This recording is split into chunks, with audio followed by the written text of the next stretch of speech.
Hi friends, இன்றைக்கி வந்து ஏர் ஃப்ரையரில் வெண்டைக்காய் ஃப்ரை வந்து எப்படி பண்ணலாம் அப்படிங்கிறது இந்த வீடியோவில் பார்க்கலாம். நான் வெண்டைக்காய் வந்து வாஷ் பண்ணி எடுத்திருக்கேன்.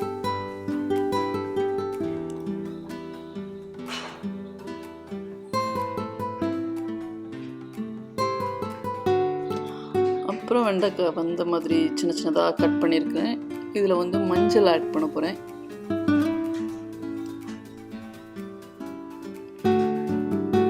அதுக்கப்புறம் ரெட் சில்லி பவுடர், வத்தல் தூள், இது வந்து சீரக பொடி, வறுத்து பொடி பண்ணது. இது வந்து சால்ட்டு, மஞ்சள், ரெட் சில்லி பவுடர், சீரகத்தூள், சால்ட்டு மூணையும் மிக்ஸ் பண்ணி வெண்டைக்காயோட மிக்ஸ் பண்ணி வச்சுருக்கேன் ஃப்ரை பண்ணுறதுக்காக ஏர் ஃப்ரையரில். தண்ணி எதுவுமே ஆட் பண்ணலை, ஒரு இந்த மசாலா பவுடர் மட்டும் தான் ஆட் பண்ணியிருக்கேன். இப்போ ஏர் ஃப்ரையரில் உள்ளே வச்சாச்சு. இது வந்து டெம்பரேச்சர் செட் பண்ணி ஃப்ரை பண்ண வேண்டியதான். இப்போ வந்து ஏர் ஃப்ரையரை வந்து 375 minutes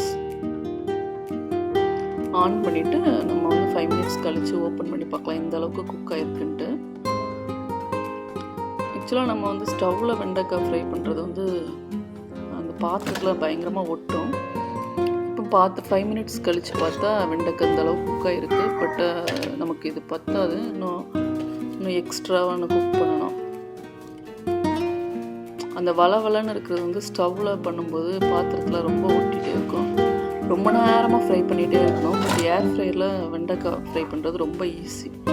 ரொம்ப நேரமாக அதில் நின்று நம்ம கிண்டிகிட்டே இருக்க வேண்டாம், பாத்திரத்துலேயும் அடிப்பிடிக்கிற பிரச்சனை கிடையாது. திரும்ப ஒரு 5 minutes 375 Fahrenheit சேம் டெம்பரேச்சரில் இன்னொரு 5 minutes, அதாவது டோட்டல் டைம் வந்து 10 minutes 375 Fahrenheitல அந்த 5 minutes வச்சுட்டு செக் பண்ணி பார்க்கலாம் என்ன மாதிரி குக் ஆகிருக்கு அப்படின்ட்டு. another 5 minutes கழித்து பார்த்தோம்னா இந்தளவுக்கு குக் ஆகிருக்கு. இது எனக்கு இந்தளவுக்கு போதும். எக்ஸ்ட்ரா ரொம்ப கிறிஸ்பியாக வேணால் எக்ஸ்ட்ரா 2-3 minutes வச்சுக்கலாம். பட் அந்த பிசு இது எதுவுமே இல்லை, எல்லாமே போயிடுச்சு.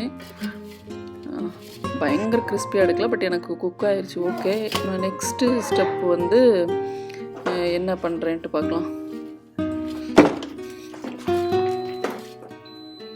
நெக்ஸ்ட்டு என்ன பண்ண போகிறேன் அப்படின்னா, நம்ம ரைஸோட இந்த மாதிரி ப்ளெயினாக சாப்பிட்றத விட நம்ம வழக்கமாக பொரியல் என்ன மாதிரி சாப்பிடுவோம், தாளிச்சிட்டு வெங்காயம் போட்டுட்டு அதுக்கப்புறம் வெண்டைக்காய் போட்டுட்டு தேங்காய் போட்டு சாப்பிடுவோம். அந்த மாதிரி நான் அடுத்த ஸ்டெப் பண்ணுறேன். இப்போ வந்து எண்ணெய் ஊற்றிட்டேன். அதில் வந்து கடுகு, உளுந்து, சீரகம், கருவேப்பிலை போட்டிருக்கேன்.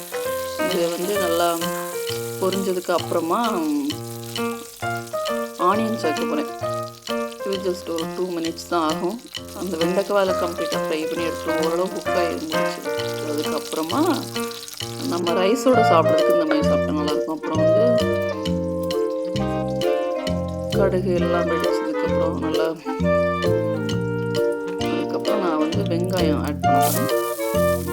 வெங்காயம் கொஞ்சம் வதங்கினதுக்கு அப்புறமா வெண்டைக்காவை ஆட் பண்ணணும். இப்போ வந்து நமக்கு ரெட் சில்லி பவுடரோ, வத்தல், காரம் வந்து கம்மியாக இருந்துச்சு அப்படின்னா அந்த வெண்டைக்காவை சாப்பிடும்போது நம்ம இந்த ஸ்டேஜில் வந்து நம்ம மிளகாத்தூள் சேர்த்துக்கலாம், சால்ட், உப்பு சேர்த்துக்கலாம். ஏர் ஃப்ரையில் குக் ஆனதுக்கப்புறம் சாப்பிட்டு பார்த்துட்டு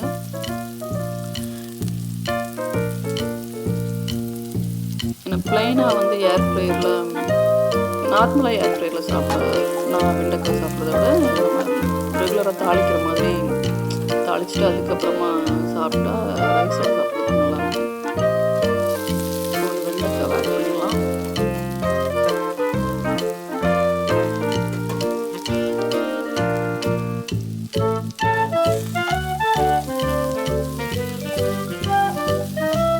ஒரு 3 minutes வந்து வெண்டைக்காய்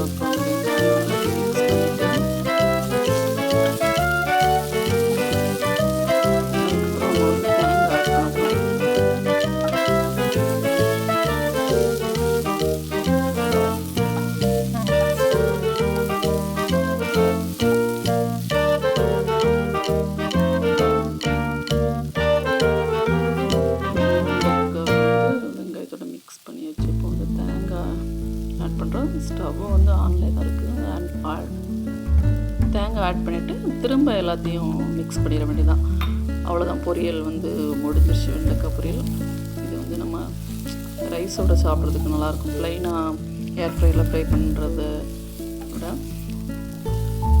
ஆனால் ஆயில் வேண்டாம் இந்த மாதிரி ஃப்ரை பொரியல் மாதிரின்னா அதோட ஸ்டாப் பண்ணிடலாம். ஏர்ஃப்ரையரில் ஃப்ரை பண்ணதோட இந்த ஸ்டெப் வந்து நம்ம செய்ய வேண்டாம்.